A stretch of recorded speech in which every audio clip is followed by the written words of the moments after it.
Devocional. Confiando em Deus. Dia a dia. Joyce Meyer. 2 de janeiro. Fale de coisas boas.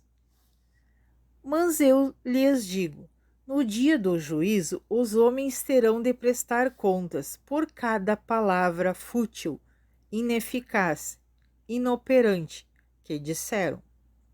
Mateus capítulo 12, versículo 36. Parece-me que falamos mais sobre como nos sentimos do que qualquer outra coisa. Nós nos sentimos bem ou mal, felizes ou tristes, entusiasmados ou desanimados, e mil outras coisas. A relação das várias maneiras como nos sentimos é quase interminável. Os sentimentos estão constantemente mudando, geralmente sem aviso. E esses sentimentos não precisam da nossa permissão para flutuarem. Ao contrário, parecem ter vontade própria e mudam sem motivo específico que possamos identificar.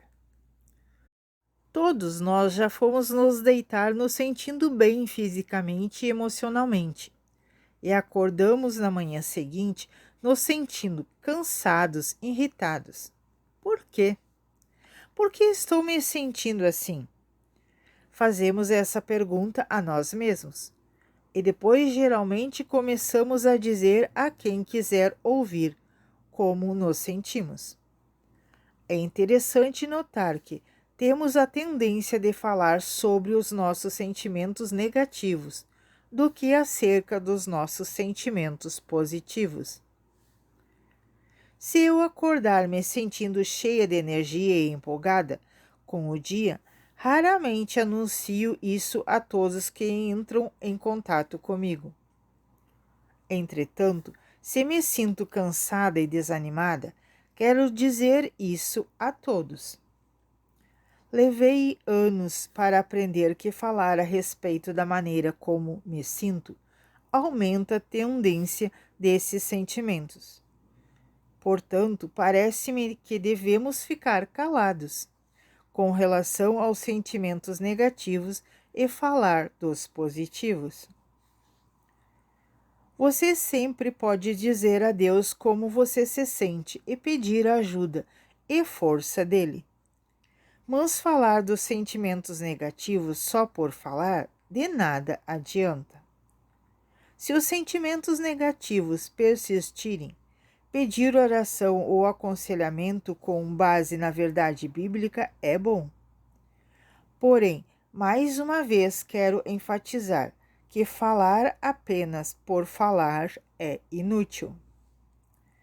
Se tivermos de esperar para ver como estamos nos sentindo antes de sabermos se podemos aproveitar o dia, então estamos dando aos sentimentos o controle sobre nós. Mas se estivermos dispostos a fazer as escolhas certas, independentemente de como nos sentimos, Deus sempre será fiel para nos dar a força para fazer isso. Confie nele. Como você está se sentindo? Se os seus sentimentos forem positivos, conte a alguém. Se os seus sentimentos forem negativos, conte para Deus e confie nele para resolver as coisas, independentemente de como você se sinta. Escolha aproveitar bem o seu dia. 3 de janeiro. O sucesso começa com os seus pensamentos. Destruímos todo obstáculo orgulhoso que impede as pessoas de conhecerem Deus. Capturamos os seus pensamentos rebeldes e os ensinamos a obedecer a Cristo. Segundo Coríntios capítulo 10, versículo 5. Ninguém é bem-sucedido em qualquer empreendimento apenas desejando ser. As pessoas de sucesso fazem um plano e falam consigo mesmo a respeito desse plano constantemente. Você pode pensar coisas deliberadamente, e se fizer com os seus pensamentos se ajustarem ao que você realmente quer fazer. Os seus sentimentos talvez não gostem disto, mas eles seguirão essa direção. Dormi muito bem ontem à noite, e quando acordei às 5 da manhã, não estava com vontade de me levantar. Eu estava tão aconchegada debaixo das cobertas macias que eu queria ficar ali. Mas eu tinha um plano. Havia decidido por quantas horas eu escreveria hoje. E para fazer isso, eu tinha de me levantar. Pensei, vou me levantar agora, e me levantei. Você se esforça para escolher os seus pensamentos ou simplesmente medita em qualquer coisa que lhe venha à cabeça? Ainda que isso esteja em total discordância com o que você disse que queria da vida. Quando os seus pensamentos estão seguindo uma direção errada, você os toma de volta e os submete a Cristo, como a Bíblia instrui. Segundo Coríntios capítulo 10, versículo 5. Quero encorajá-lo hoje com uma boa notícia. Você pode mudar, como eu tenho dito há anos. Estamos em uma guerra e o campo de batalha é a mente. Podemos ganhar ou perder as nossas batalhas, dependendo se vamos vencer ou perder a guerra travada em nossa mente. Aprenda a pensar de acordo com a palavra de Deus, e as suas emoções começarão a se alinhar com os seus pensamentos.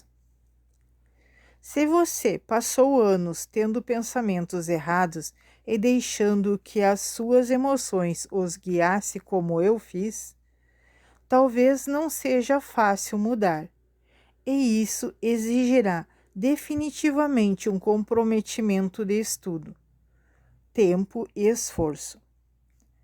Mas os resultados valerão a pena. Não diga: sou uma pessoa emocional e não posso evitar a maneira como me sinto. Assuma o controle. Você pode fazer isso. Confie nele. Mantenha os seus pensamentos alinhados com o plano que Deus tem para a sua vida. Um plano para prosperar você e não para fazer mal.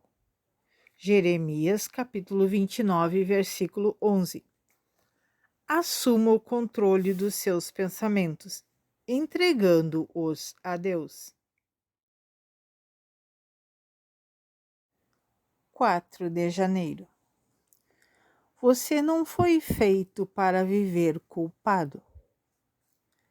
Não que eu tenha atingido este ideal, ou já tenha sido aperfeiçoado, mas progrido para lançar mão, tomar posse e tornar meu aquilo para o que Cristo Jesus, o Messias, lançou mão de mim e me tornou seu.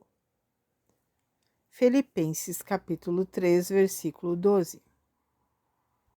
Fazer as pessoas se sentirem culpadas por tudo não é o modo de Deus agir. A fonte da culpa é o diabo. Ele é o acusador dos irmãos, de acordo com a Bíblia. Apocalipse capítulo 12, versículo 10. Deus nos convencerá das escolhas e atos errados, mas Ele nunca tenta fazer com que nos sintamos culpados. A culpa nos oprime, mas a convicção que vem de Deus gera oportunidade de mudanças e progredimos. Não somos feitos para viver culpados. Deus nunca pretendeu que seus filhos ficassem sobrecarregados pela culpa, de modo que o nosso organismo não lida bem com isso. Se Deus quisesse que nos sentíssemos culpados, não teria enviado Jesus para nos redimir da culpa. Ele levou as nossas iniquidades e a culpa que elas causavam, ao pagar por elas. Isaías capítulo 53, versículo 6 e 1 Pedro capítulo 2, versículos 24 e 25. Como crentes em Jesus Cristo e como filhos e filhas de Deus, somos libertos do poder do pecado. Ver Romanos capítulo 6, versículos do 6 ao 10. Isso não quer dizer que nunca mais vamos pecar, mas significa que quando pecamos podemos admitir isso, receber o perdão e ser livres da culpa. Nossa jornada com Deus, rumo a um compromisso correto, é a santidade e é progressivo. E se tivermos de arrastar a culpa pelos nossos erros passados, nunca progrediremos em direção à verdadeira liberdade e alegria. Talvez seja essa o principal motivo pelo qual tão poucas pessoas realmente entram na herança prometida. Por meio do relacionamento com Jesus Cristo e desfrutam dela. No seu futuro não há espaço para o seu passado. Quanto tempo você perde se sentindo culpado? É importante que você pense nisso, porque perder tempo focado nos erros do passado é algo que Deus não diz para não fazer. Ninguém é perfeito. A boa notícia é que Jesus veio para aqueles que estavam enfermos, imperfeitos, e não para aqueles que eram sãos e perfeitos. Confie nele. O que deflagra a sua luta contra a culpa? Quando você comete um erro, quando está pensando no seu passado, quando vê alguém que fez parte da sua vida durante esse período, etc. Ore especificamente por essa situação e confie em Deus para libertar você. 5 de janeiro. Dividido entre o certo e o errado. Não entendo os meus próprios atos. Estou confuso, perplexo. Não pratico ou faço o que gostaria, mas faço exatamente aquilo que detesto, que meu instinto moral condena. Romanos capítulo 7, versículo 15. Geralmente nos sentimos como se uma guerra estivesse sendo travada dentro de nós. Uma parte de nós, o homem interior, quer fazer o que sabemos que é certo, e a outra parte, o homem exterior, quer fazer o que é errado. A coisa errada pode dar uma sensação de que é certa, ao passo que a coisa certa pode dar uma sensação de que está errada. Lembre-se de que não podemos julgar o valor moral de qualquer ação pela maneira como nos sentimos. Nossos sentimentos não são confiáveis e não podemos contar com eles para transmitirem a verdade. Frequentemente descobrimos que queremos fazer o que é certo e o que é errado ao mesmo tempo. Nosso espírito renovado anseia por santidade e retidão, mas a alma carnal ainda deseja as coisas do mundo. Até o apóstolo Paulo descreve que sentia o mesmo em Romanos capítulo 7. Paulo diz que ele tem a intenção e o ímpeto de fazer o que é certo, mas falha em realizá-lo. Ele deixa de praticar o bem que deseja fazer. Em vez disso, faz o mal. Felizmente, próximo ao final do capítulo, Paulo percebe que somente Cristo pode libertá-lo da ação carnal. E quando continuamos estudando a vida do apóstolo, aprendemos que ele desenvolveu a capacidade de dizer não a si mesmo. Se seu desejo não estivesse de acordo com a palavra de Deus, Paulo aprendeu a contar com Deus para receber força e depois a usá-la, sua vontade para escolher o que era certo. Independentemente de como se sentia. Paulo disse que morria diariamente, o que significava que ele morria para os seus próprios desejos carnais, a fim de glorificar a Deus. Ver em 1 Coríntios, capítulo 15, versículo 31.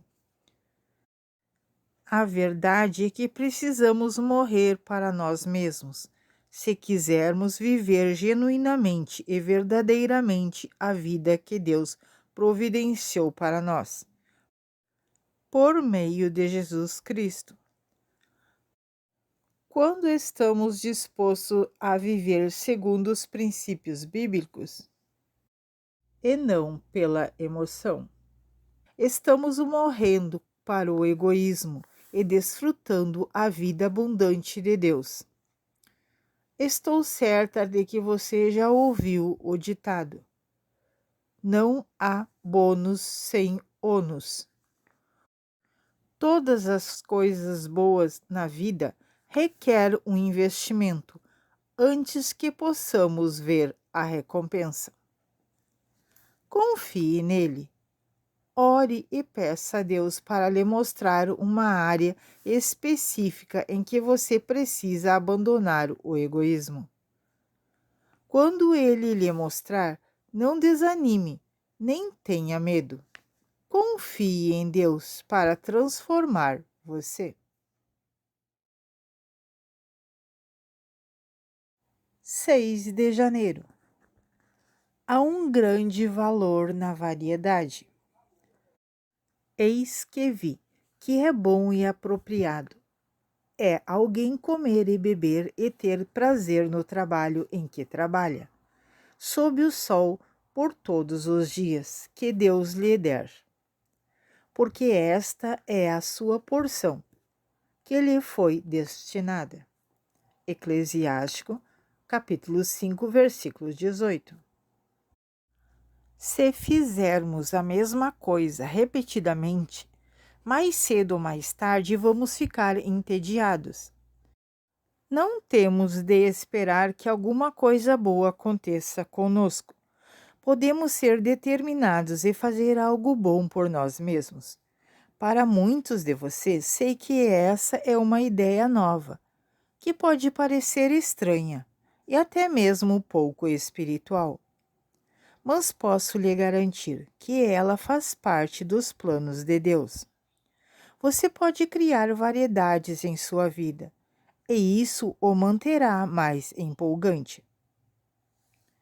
Fiquei sentada com o computador no colo por cerca de 4 horas essa manhã, e depois parei por algum tempo para fazer outras atividades que eu precisava fazer. Quando voltei a escrever, decidi sentar em outra parte diferente da casa, apenas para variar. Escolhi um local que tinha muita luz, de onde eu podia olhar pela janela. Pequenas coisas simples como essas não custam nada, mas são muito valiosas. Nenhum dia da nossa vida precisa ser comum, se percebermos o presente que Deus oferece quando Ele nos dá um novo dia para viver e desfrutar. Uma atitude extraordinária pode transformar rapidamente um dia comum em uma aventura incrível. Jesus disse que Ele veio para que tivéssemos vida e a desfrutássemos. Ver em João capítulo 10, versículo 10. Se nos recusarmos a desfrutá-la, então a culpa não é de ninguém, mas de nós mesmos. Gostaria de sugerir que você assuma a responsabilidade pela sua alegria e nunca dê a outra pessoa a tarefa de mantê-lo feliz. Acrescente um pouco de variedade à sua vida. Quebre a rotina. Faça algo diferente. E assim por diante. Quando você fizer isso, tenha a expectativa de que Deus o encontrará e o ajudará a transformar o que é ordinário em extraordinário. Confie nele.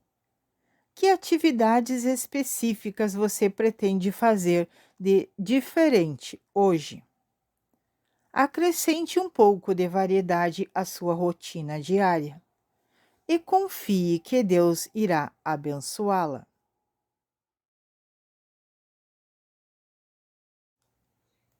7 de janeiro. Adquira novos hábitos. Portanto, se alguém está enxertado em Cristo, o Messias, ele é uma criatura completamente nova.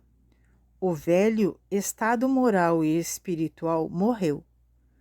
Eis que um novo chegou. Segundo Coríntios, capítulo 5, versículo 17.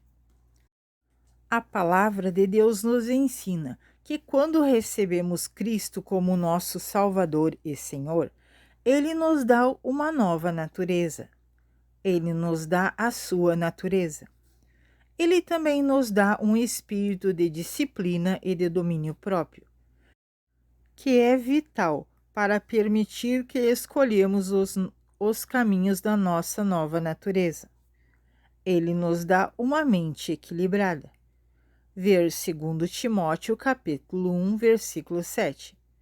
E isso significa que podemos pensar adequadamente sem sermos controlados pela emoção.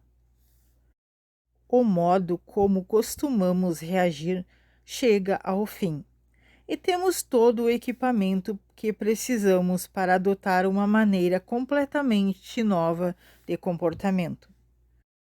Deus nos dá a capacidade e se oferece para nos ajudar. Mas não somos bonecos, e Ele não vai nos manipular. Nosso espírito renovado então controlará a nossa alma e o nosso corpo, ou, em outras palavras, o homem interior controlará o homem exterior.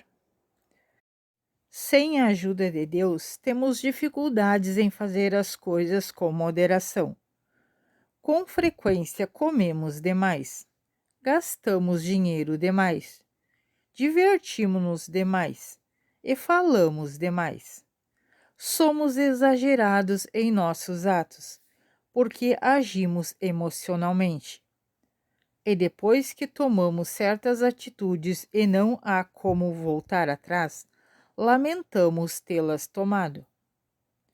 Contudo, podemos adaptar por formar novos hábitos e não fazer algo só porque sentimos vontade, mas em vez disso fazer o que produz o melhor resultado no fim.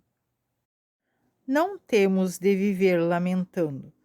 Deus nos dá o seu Espírito para nos capacitar a fazer escolhas certas e sábias.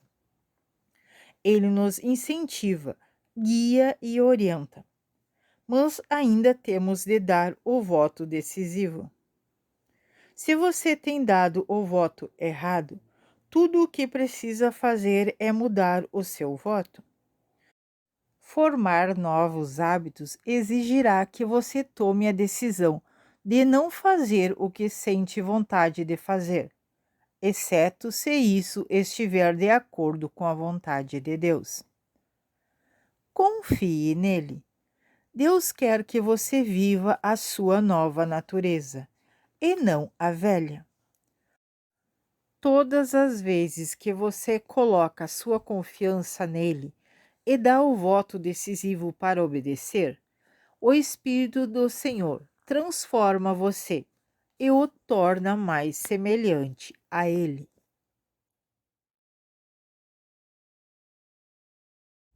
8 de janeiro. Cuide do que Deus lhe deu. Vocês sabem que o seu corpo é o templo, o próprio santuário do Espírito Santo que vive em vocês, a quem vocês receberam como um dom da parte de Deus. Vocês não pertencem a si mesmo. 1 Coríntios capítulo 6, versículo 19.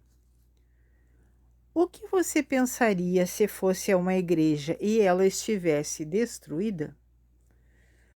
Tintas descascadas, portas quebradas e vidro das janelas manchados, dificultando a entrada da luz. Você se perguntaria quem era o pastor, não é mesmo? A igreja é o instrumento do pastor para celebrar a glória de Deus. No entanto, se ele não respeita a igreja o bastante para dedicar tempo para mantê-la em boas condições, o que isso diz a respeito do relacionamento dele com Deus? A mesma pergunta se aplica ao seu próprio corpo. Cuidar do corpo que Deus lhe deu é o tipo mais importante de manutenção doméstica que você pode fazer. O seu corpo é a casa do seu espírito, onde Deus habita. Para fazer a obra que você foi destinado para fazer, você precisa mantê-lo em forma. Ainda tenho de lembrar isso a mim mesmo. Uma vez feri as minhas cordas vocais ao falar em um seminário, mesmo com a garganta extremamente dolorida.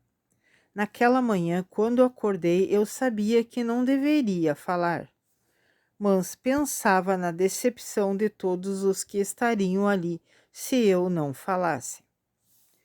Então, obriguei-me a fazer isso, mas no dia seguinte eu não conseguia emitir som algum. No outro dia também não, nem no dia depois dele. Aquela condição persistiu e comecei a me preocupar. Finalmente fui ao médico e ele me disse que eu havia danificado as minhas cordas vocais. Disse que todas as vezes que forçamos a ir além dos limites razoáveis, causamos algum tipo de dano. E se fizermos isso com frequência, chegamos a um ponto em que não conseguimos nos recuperar. Ele disse que eu poderia chegar a um ponto de não poder mais ensinar, se não respeitasse a minha voz e não cuidasse dela. Quase prejudiquei todo o meu ministério público. Se eu tivesse danificado a minha voz permanentemente, acabaria ajudando muito menos pessoas e prejudicando o chamado que estava sobre a minha vida. Agora tomo muito mais cuidado em proteger as ferramentas que preciso para fazer a obra de Deus. Minha voz, minha mente, meu coração, minhas emoções e meu corpo. Cuide-se de si mesma, para que você possa glorificar a Deus e fazer tudo o que Ele deseja que você faça. Confie nele. Como você pode cuidar melhor do seu corpo, o lugar onde Deus habita? Mostre a Deus que você o ama e confie nele, cuidando do seu templo.